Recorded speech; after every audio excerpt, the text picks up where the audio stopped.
podcast. On today's episode, I have with me Eric Metaxas. He's the author of 4 New York Times bestsellers.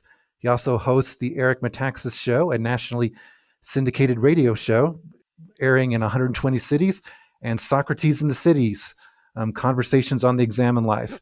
And along with his colleague, John Stonestreet, Metaxas is the voice of Breakpoint, a radio commentary that is broadcast on 1,400 radio outlets with an audience of 8 million. So, Eric, welcome to the show. Well, it's a privilege to be here. Thanks for inviting me. So you recently published a book that is a question. And since we are a ministry to answer questions, I really wanted to do this interview with you. So let's just lead off with the title of your book. So, Eric, is atheism dead? Well, the reason I titled the book Is Atheism Dead is very simple. In 1966, some people will remember that, even if you weren't alive at the time, there was an iconic, now I would say infamous Time magazine cover story with the simple question, is God dead? And it was really provocative at the time. And it suggested what I think many people believed then and have come to believe, that science has pushed God out of the equation, that we are now, as human beings coming into the adulthood of our race, and we are leaving behind the childish things of faith. And that was kind of a high watermark in 1966 of this idea that, all the intellectuals have figured it out. Jean-Paul Sartre, Albert Camus, we're alone in a world without God. And I think a lot of people, including, mainline Protestants and stuff, they've kind of taken this in as though, that's the reality. And maybe I go to church, but it's about ethics or something like that. And the thesis of my book, Is Atheism Dead?, is that roughly since 1966, the evidence has been shifting and pointing to God more and more and more dramatically.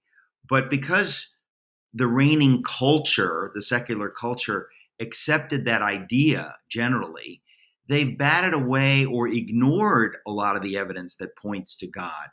And since I became a believer, I have been reading lots of books on faith and science and biblical archaeology. And over the years, it's become really clear to me that the contrary is true. If anything, it is atheism that is laughable. You can say you're an atheist, but I can't take it seriously based on what I know from science, not from my own faith. But it got really dramatic for me because I met 2 people in the last few years who have 2 gigantic pieces of the puzzle in terms of evidence. One of them is a guy named James Tour, who he's probably the leading nanoscientist on planet Earth, an organic chemist of the top level, and a born-again believer who says there is zero question about the idea that we in science pretend that we know how life came into being 4 billion years ago on planet Earth. This random sloshing of the primordial soup produced cells, produced life. Every scientist agrees, yes, that's what happened 4 billion years ago. But then if you ask them how, they don't have an idea. They have no clue. And they have much less of a clue today than they did 70 years ago when they kind of came up with this thesis.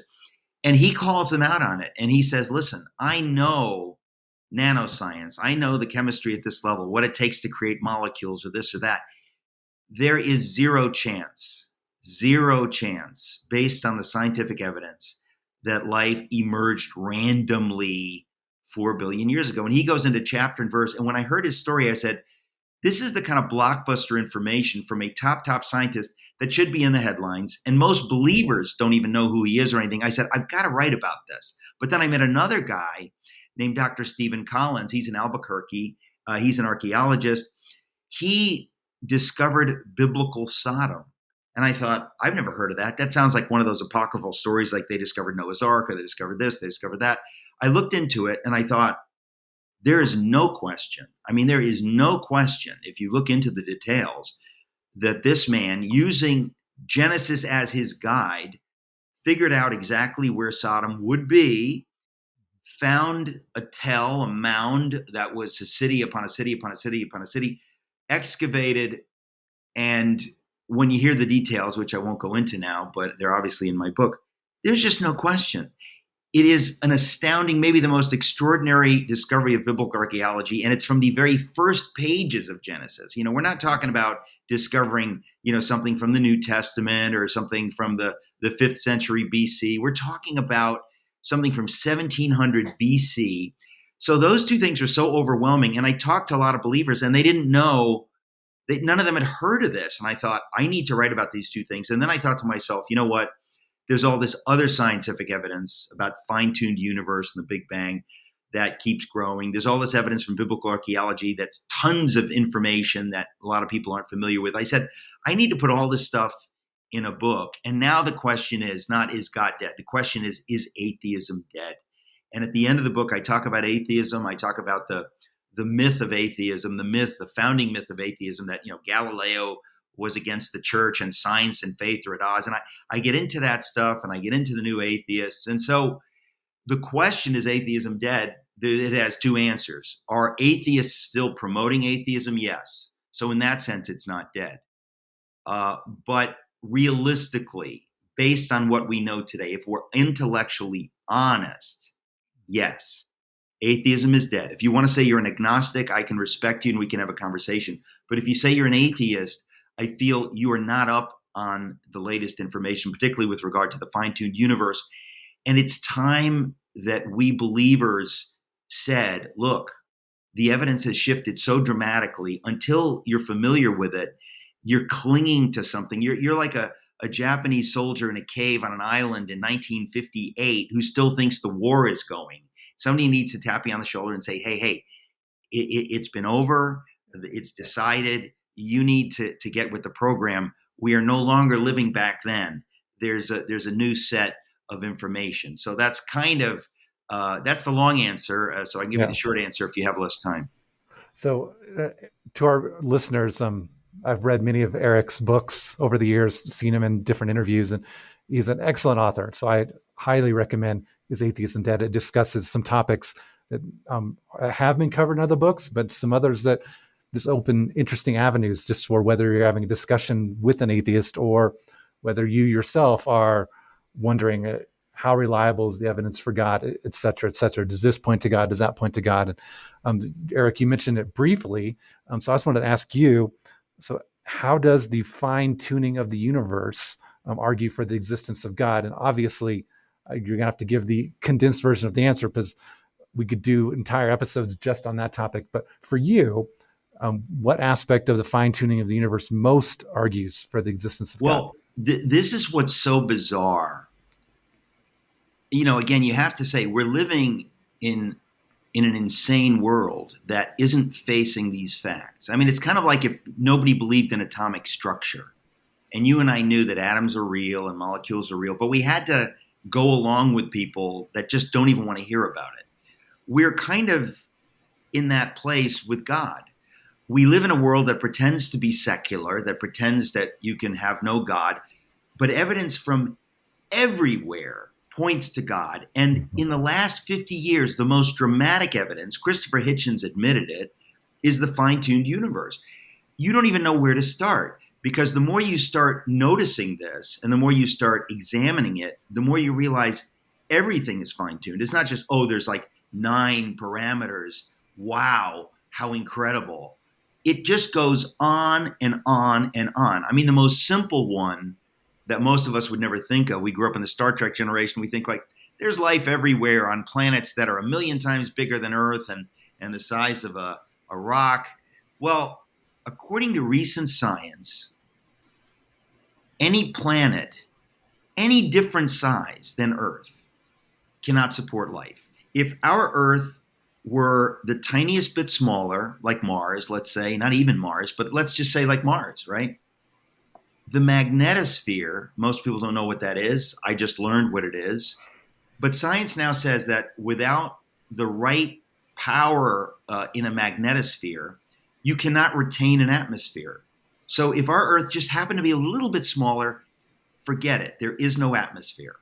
So you think, well, how convenient. Our Earth is just the right size. Well, what if the Earth were a little bit bigger?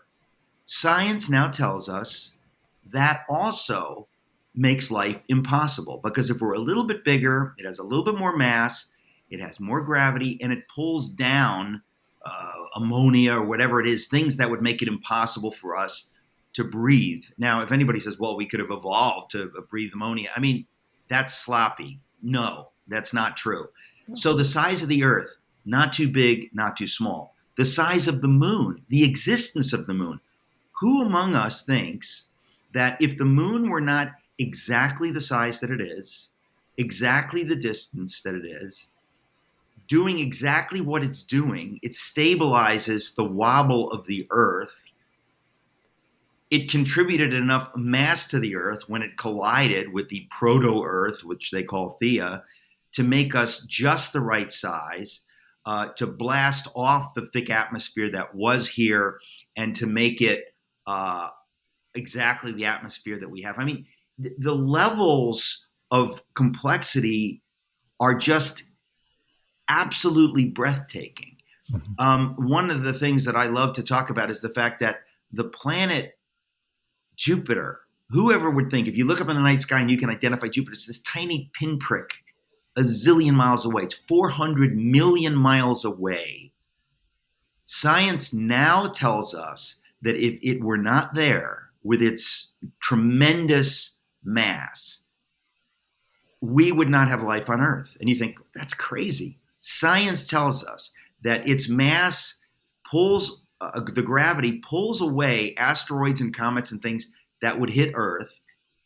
And that if it weren't there, so many asteroids and comets and things would have hit Earth, there's no chance life could exist on Earth. I mean, those are a couple of simple things, but it goes on and on. Anybody who reads the chapters on water and sunlight, it takes your breath away. I mean, it just is.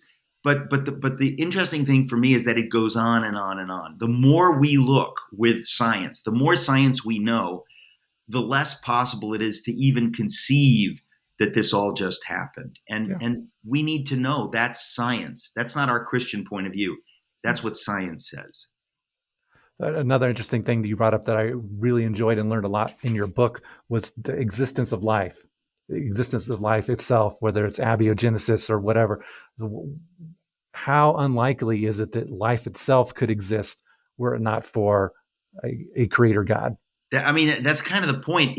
The science is not like, I say it's pointing in this direction. That's putting it way too mildly. Yeah. It's like saying 1 + 1. We believe 1 + 1 = 2. We're pretty sure. The evidence is so overwhelming at this point that it's why I would go to the level of saying atheism has to be counted out. If you want to say I'm an agnostic, there are a lot of things about the Bible that bother me that I think are ridiculous. That's great. We can have a conversation.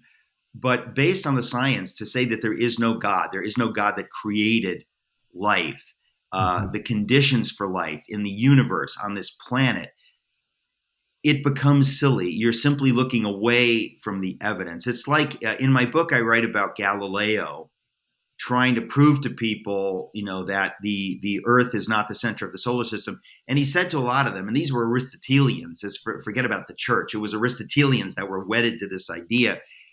And they refused to look through the telescope. They knew that the evidence would just mess up their worldview.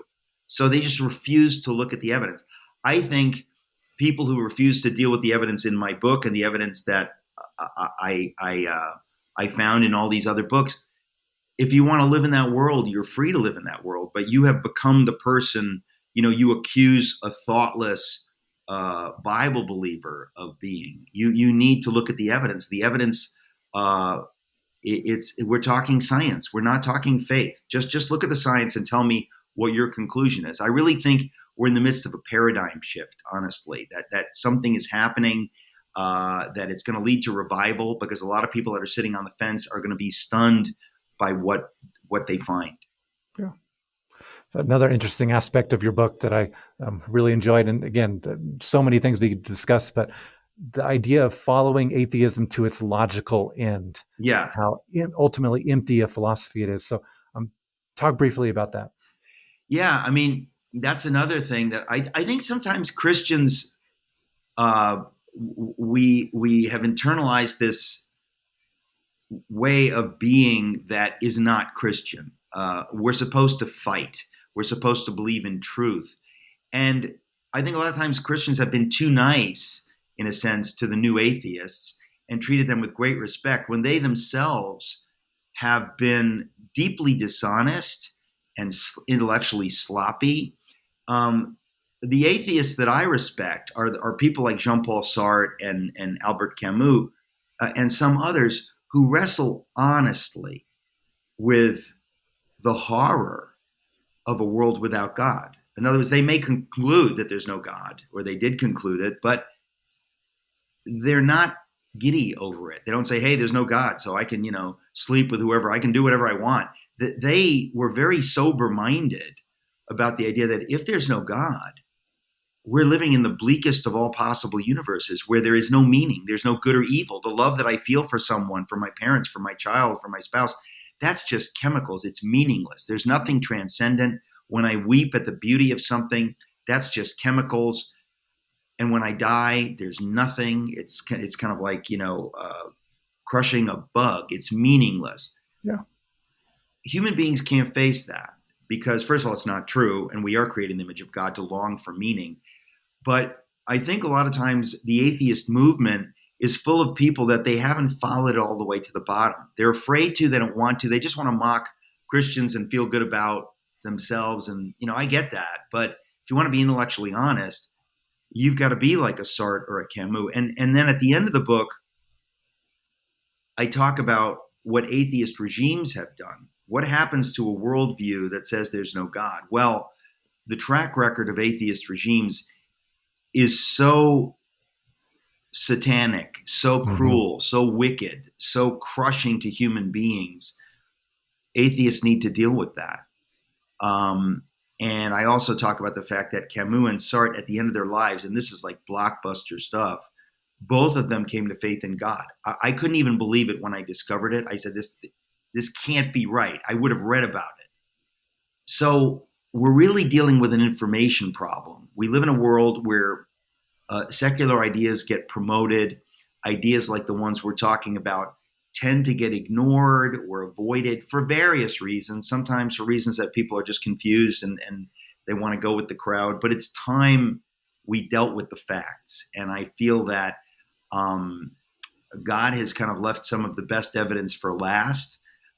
In these last days, he's showing us things that are really wild and beautiful and will be encouraging to people. Yeah. Excellent point. I really enjoyed that discussion. And we've got maybe time for one last quick question. It's something that we've written about a little bit with the idea, why are atheists so angry? Referring like mainly to the new atheists, the ones that are prominent, the Richard Dawkins, Christopher Hitchens, and so forth. And I've heard the term hate theist thrown out there because they seem to more hate the idea of God more so than actually denying his existence. And in your experience, why is that? Well, I mean, I think that it sort of speaks for itself. You have to ask yourself, why would somebody be so nasty? Why would somebody be unable to do anything but mock? In other words, they don't seem to be really objective. They seem to have an animus against people of faith. It's almost, I actually say in some cases, they seem to be working with, the eternal creature who despises God with everything in him. There seems to be something very spiritually dark, which is a little scary. And I think you see that in the bullying. So I'm looking for people, not who are of that ilk, who cannot be persuaded. Those people need to be prayed for and loved. But people who really are open-minded and who do want to know, well, why the immature mocking? And there's a lot of that we saw among the new atheists, which is why it's hard for me to take them seriously. Or do they really want to know the truth, or do they just want to bully people that disagree with them? So I think people, when they read the book, they'll get a deeper sense of my thoughts on that.